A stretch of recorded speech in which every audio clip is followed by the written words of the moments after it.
Oh, do they sit down here first? Yeah, that'd be fine. You sit Okay. here. And Bishop can sit there. And I'll let you, so let me please introduce Father Patrick Winslow. He will be sort of starting us off, introduce us to Bishop Jugis, and we'll let you take it from there. Well, I want to thank everyone for being with us this morning. It really is a historic and beautiful moment in our diocesan history. Speaking of historic, we have Bishop Jugis here. So he is born and raised in Charlotte, North Carolina, and he has served the diocese as a priest and as a bishop. As a priest, he served his first 20 years around the diocese in parishes and as our judicial vicar.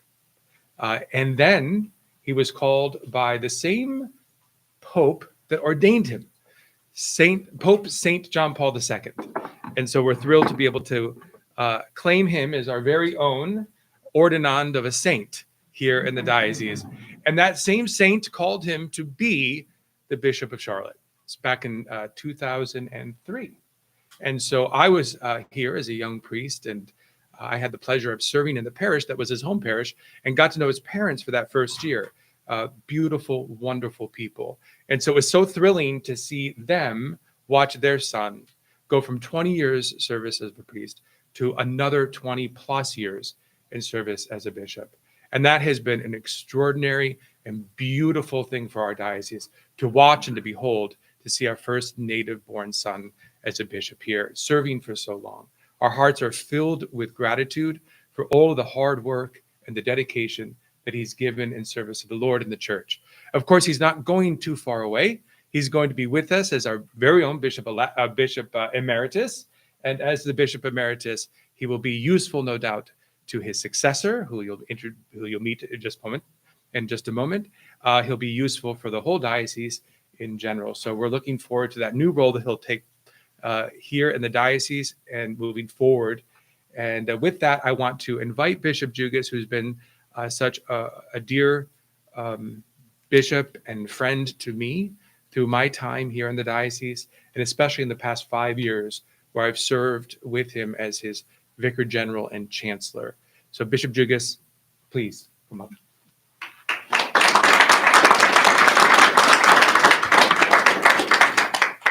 I wish to thank all of you for being here with us this morning, members of the media and also members of the Pastoral Center and laity from the Diocese of Charlotte, and representative also of Belmont Abbey Monastery and Belmont Abbey College in the person of Abbot Placid Solari. As some of you may know, I have been dealing with a kidney issue that limits my ability to travel and limits my ability to officiate at lengthy events. And as a result, the Holy Father has graciously allowed me to retire at my request. And it is a joy and a blessing to serve the Lord here in the Diocese of Charlotte and to serve the people of God here in the Diocese of Charlotte. These past 20 years as a bishop, and in total 40 years as a priest of the Diocese of Charlotte, and to serve here also as a lifelong Charlottean. It is truly a joy, truly a blessing, truly a gift I received from the Lord. And so I'm also very pleased today to introduce my successor, Bishop-elect Michael Martin, who comes to us from the Archdiocese of Atlanta. He has been a priest for more than 34 years and professed with the Order of the Friars Minor Conventual. Most recently, he has served as pastor of St. Philip Benizi Parish in Jonesboro, Georgia.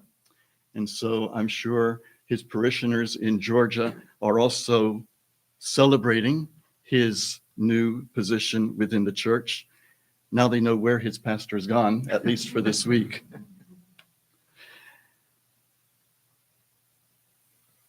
And also, though, that Bishop-elect Martin has also served here in North Carolina, having served as director of Duke University Catholic Center in Durham for 12 years. So details of his ministry and biography are already being shared on our website. We're grateful that the Holy Father has chosen to send him to us. So I ask now that you please join me in welcoming Bishop-elect Martin to the Diocese of Charlotte.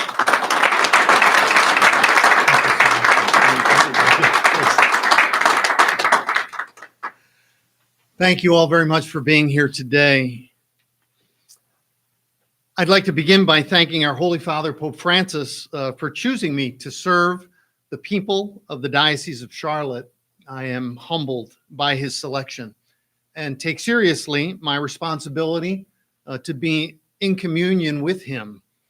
I pledge my prayers and support to him and his successors as together we carry out the ministry of the apostles that has been in service of the church from the beginning. While I may have doubts about my own worthiness for this ministry, I trust our Holy Father, whose life and teaching, rooted in Scripture and in the best traditions of our church, give daily evidence of the work of the Holy Spirit. I am honored to be sent by Pope Francis to serve all of you and to follow his lead. I also want to offer my sincerest thanks and best wishes to Bishop Peter Jugis for his many years of faithful service to the Catholic Diocese of Charlotte as a priest, and most significantly as the fourth bishop of our diocese. His love of Jesus and the church has been so evident in his efforts to follow the Great Commission given all of us to bring the good news of God's saving love to a world that needs this more than it knows. As a native son of this area, Bishop Jugis has been so gracious in welcoming me, a relative outsider, to the diocese and to Western North Carolina. I was in Western New York at one point, so you'll forgive me the slip. Join me, please, in thanking Bishop Jugis and wishing him well as he begins a much-deserved retirement. Thank you, Bishop.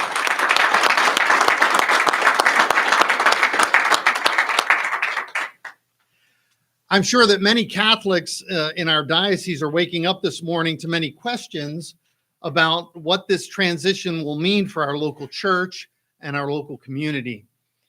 Given that it has been over 20 years since the last Episcopal appointment, there may be some normal jitters for Catholics from Murphy to Mount Airy, from Hamlet to Mars Hill, and everywhere in between. Those who work here at the Pastoral Center may be wondering what this might mean for their jobs, labors which are so essential to Catholic life in our diocese. And certainly our priests, diocesan and religious, may be pondering what the new guy will mean for their lives and ministries. To all of you, I simply say that I know how you feel, because I am in the same boat with you.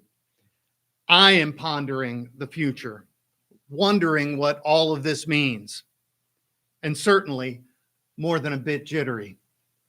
My consolation, which I hope will be yours as well, is that even if it may seem that Jesus is still asleep, he is always with us in the boat. We need not fear when our God loves us so much to send us his only Son to share the fullness of our human experience in the old and in the new. I realize that our church and our area are growing in so many ways.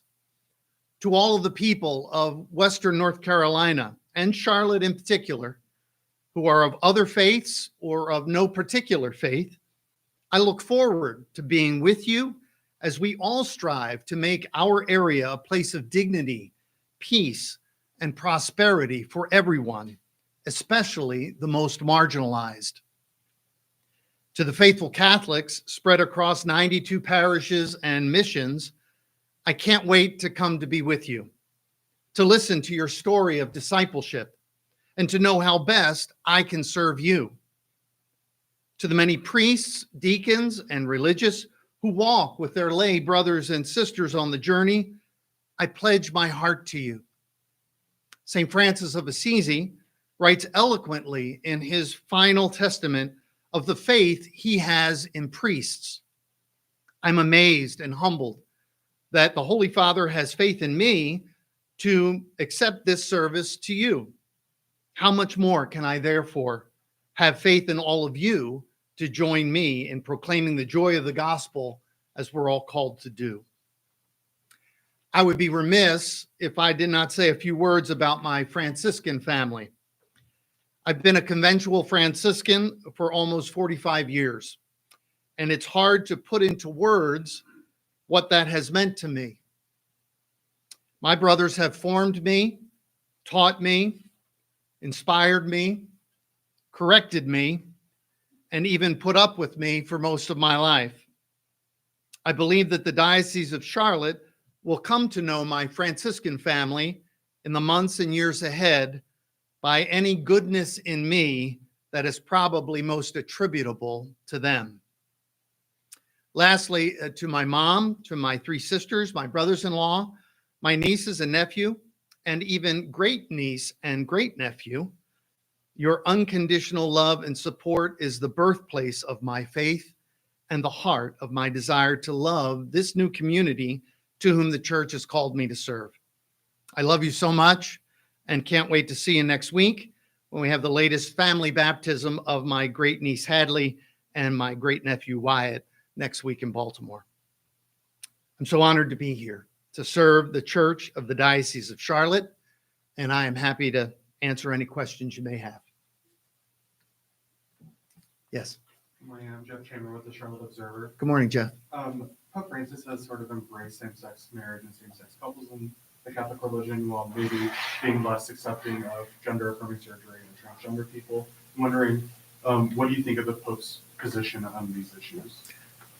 Thanks for your question, Jeff. I think that the Holy Father's been tremendously consistent with the gospel mandate to go out and welcome all people to Christ. And so that blessed reassurance and that blessed message of love and hope for all people that the Holy Father shares, I find tremendously consistent within the entire teaching of the church, and how that gets lived out in many places throughout the world. And I'm certain it's lived out here in the Diocese of Charlotte. And so I'm glad that our Holy Father has helped all of us to re-examine the ways in which we are welcoming to all people, while at the same time upholding our church's long-held beliefs and teachings regarding the sanctity of human life and the sanctity of marriage as something between a man and a woman.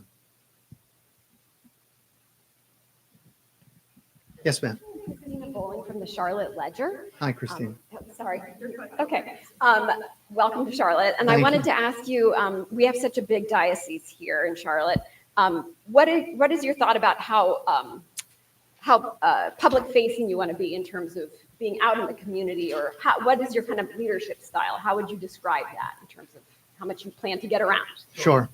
You probably should ask folks I've worked with about my leadership style. I'm sure they'll have much better things to say about it than me. But certainly, I believe that my ministry as a bishop, I'm sure Bishop Jugis would agree, is to serve the people of God and the people of this area. So certainly, the only way that I can do that, and absolutely from the start, I've got to get out and meet people. I've got to get to all the umpteen corners of the diocese and learn about who all of you are, and come to better know your story and what's going on. Just because I've been in ministry for a long time doesn't mean that my experiences are the same as all of yours. And so certainly being present is where it starts. And so I'm looking forward to listening and listening and listening. And so I'm hopeful. I can't wait to get to know people all around the diocese.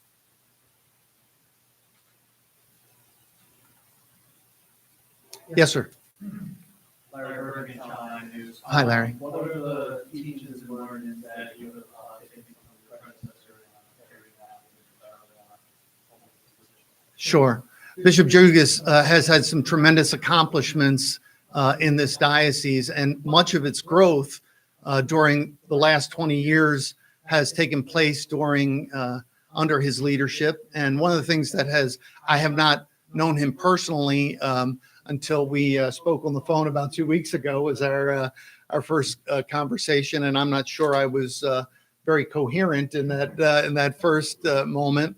I will say I was in the parking lot of a Chick-fil-A, if that makes any when we first spoke. But what has struck me is his love of the Lord and his desire to see the church be a place where all people can come and find a place to be, to celebrate their faith, to grow in their faith. And certainly his emphasis on really affirming vocations, I think, has been incredible in what's happened in the growth of vocations to the priesthood here in the Diocese of Charlotte. Have been some early things that I've learned from Bishop Jugis. And so certainly I'm going to want to be listening a lot more to him as well, to continue to learn about what has transpired in our church's history, but also to be excited about what's on the forefront, for the future. And so I think he's done a fabulous job at leading the church to this point, and I hope I can fill at least a part of those shoes.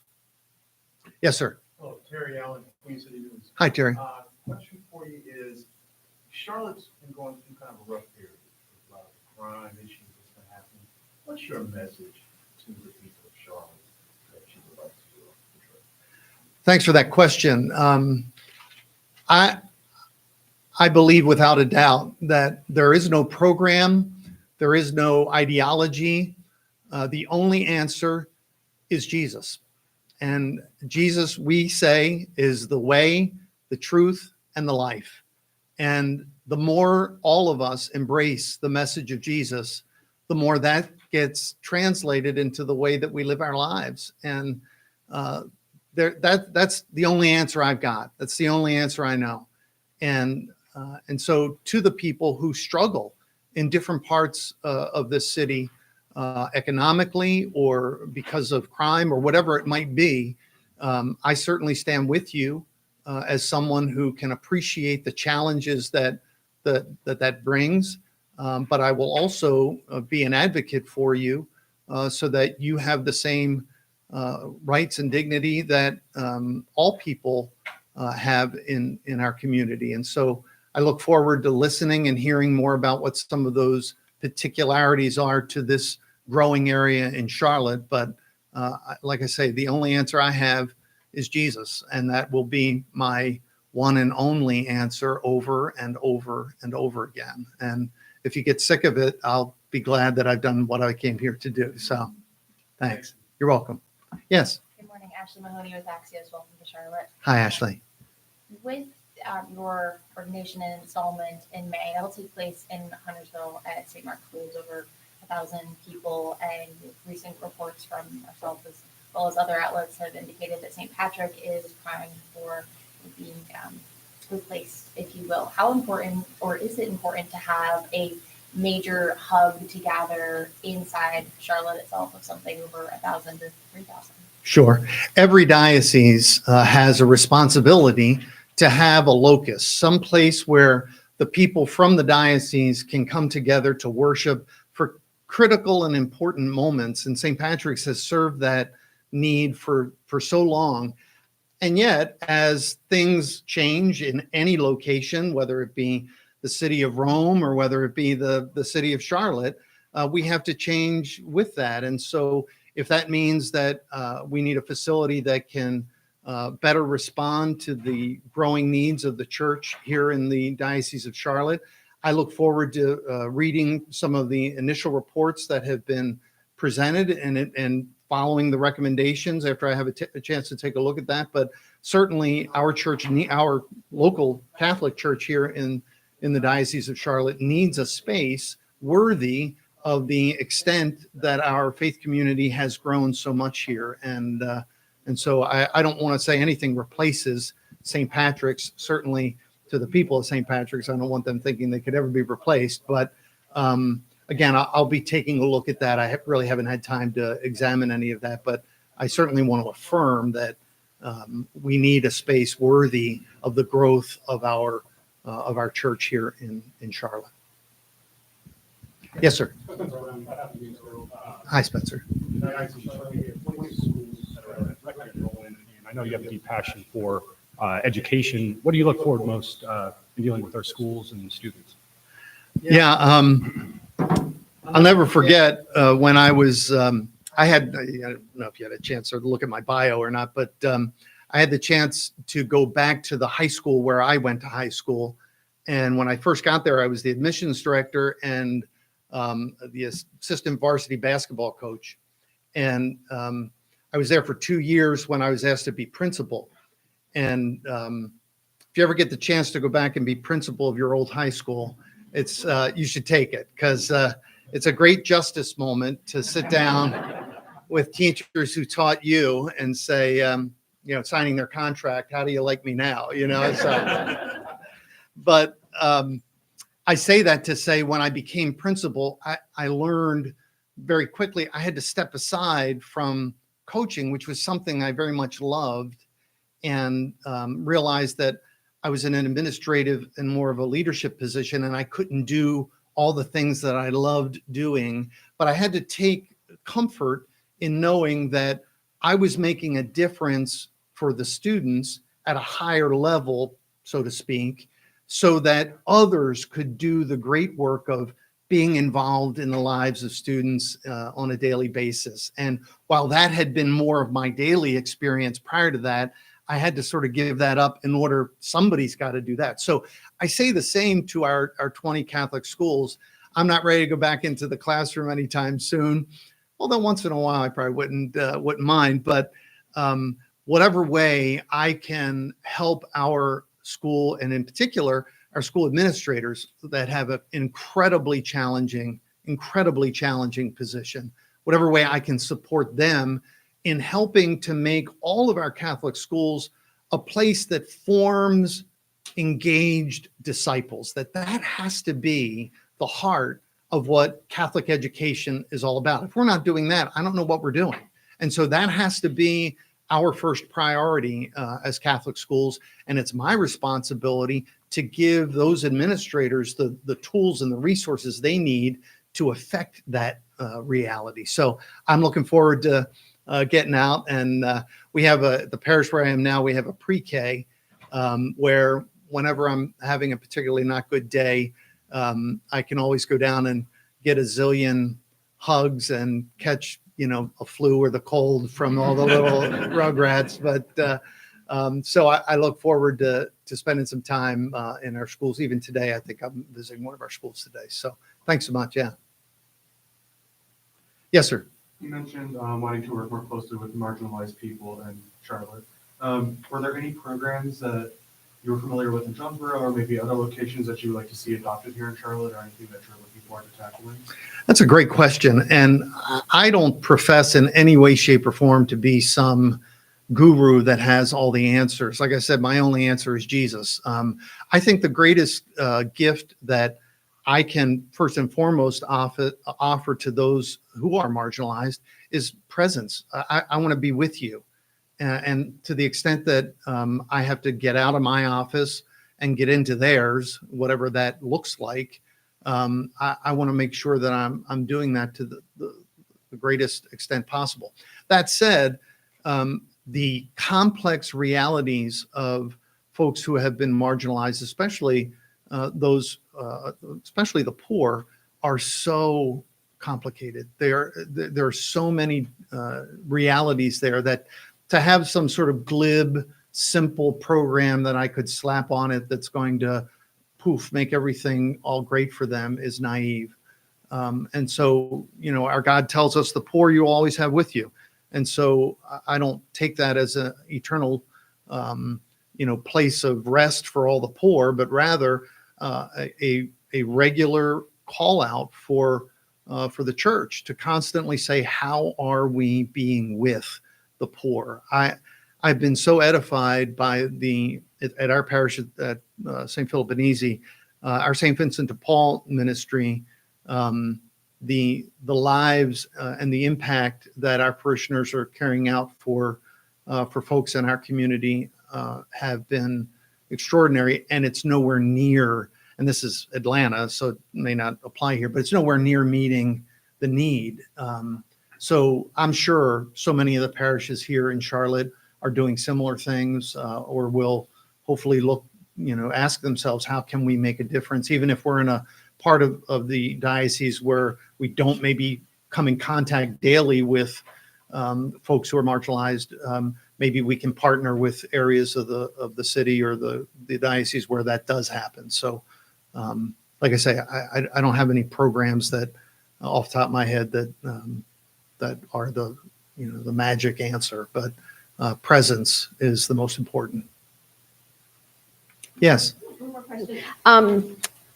Last week's news of the new cathedral obviously was a big deal for Catholics in Charlotte. And I think some might be wondering what you believe your role might be in balancing the different capital needs around the diocese. Like, at some parishes like Our Lady of Consolation that needs some big capital improvements. Just what you see your role as being in terms of making those decisions of where funds are allocated and how they're allocated. That's in some ways a rather granular question that I wouldn't want anyone to take my comments to be some sort of hidden message that if they're considering some capital improvement, oh, he's not going to like that, or he's going to like that. I don't think that would be appropriate. I would say, however, my experience has been that money follows mission, and that where the mission is powerful, money follows. And people support and will sacrifice greatly. So much of the, particularly in my religious community, so much of the growth of our religious community took place during the Depression. It's counterintuitive, to think, how did that happen? But, money follows mission, and where there's a powerful mission that people, are excited about and want to support, the Holy Spirit provides. Too often we think of ourselves in a scarcity mentality, that there's only so much. There's only so much. I never hear those words coming out of Jesus's mouth.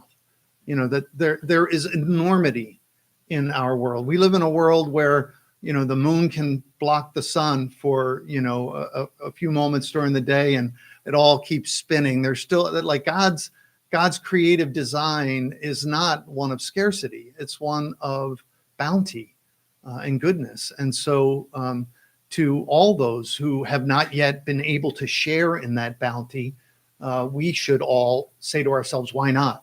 Why haven't we been able to help make that a reality in whatever part of the diocese or whatever part of this community is most in need?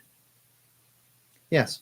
The church is stepping forward into a new era. There are numerous studies that show people are attending the physical church less and less, and particularly younger Catholics. How do you intend to, whether it's reach them or just step into this new era of education? Yeah, thanks for that question. I'm not sure. I've read all of the, certainly the Pew Research and so many others that have told us some rather grim statistics in that area. But I also spent 12 years on a college campus and am overwhelmed with hope what can happen when we bring young people who are bright and full of life and full of energy together with the good news of Jesus Christ. You put those two things together, and I'm telling you, in those 12 years, I was more edified by the students, the young people that I was there to serve, than I probably edified them. And so what came from that for me is that it's more about how we message that. It's more about how we preach the good news. It's more about how we present who Jesus is and what the church is all about. That when that's done clearly, and when that's done with joy, and when that's done with what the gospel message is, it's good news. When that's done, and there's real process in that is relational rather than anything else. The relationship with Jesus. That's why Jesus came to be one of us. And so I'm not a person who feels like, the youth in our country, it's lost, no, not at all. Quite the opposite. I think they invigorate me and get me fired up to say, hey, I'm 62. How am I embracing the newness of the gospel? I was preaching a couple weeks ago that it was when we had the reading about Abraham sacrificing his son Isaac. And I said to our parishioners, and in that particular Mass, it was the 4 p.m. Saturday Mass, which some of you may know tends to be a little more white-haired than not.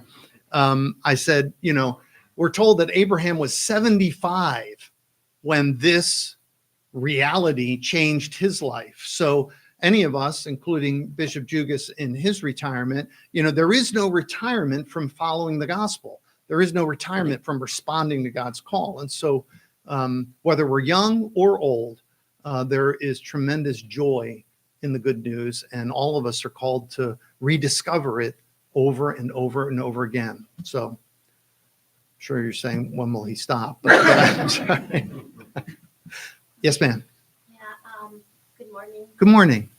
Anyway, well, these dioceses have been promoting Jesus through the Eucharistic Congress. Sure. And it's been a beautiful, beautiful, wonderful thing to have in our diocese, how we all, the parishes of the diocese, come together in the processions in the street, proclaiming Jesus through the Eucharist, and going to the street. And are you willing to support that and, keep on spreading Jesus through the Eucharist? Absolutely. Why wouldn't I? I think we all have come to realize that the Eucharist, as the real presence of Jesus, is such a unique moment for us to be able to encounter Christ in such a beautiful way. And so certainly the different manifestations of our celebration of the sacrament of the Eucharist is going to be culturally enriched by folks who come to us from lots of different parts of the world. And so their experience of that and how that gets lived out has been difference making for people from all over the world. So we want to understand that a little bit better. I want to understand that from, different cultures. I've grown a little bit more in my knowledge of how different cultures do that. But certainly I want to be able to affirm a lot of the practices that have been a blessing for the church here already. Yes. There's a comment from our live stream online. The changes in the Latin Mass, throughout the world, and with recent approval of 4 parishes here. The question would be, what are your intentions of meeting the needs of the Latin Mass, or welcoming them, or basically for their future in the diocese? Sure. I mean, like I said, I'm here to welcome everyone. I don't make those kinds of distinctions. I think the Holy Father's been very clear about how he wants that particular form to be celebrated, and I believe the diocese is carrying that out appropriately here, and so I see no reason to change that.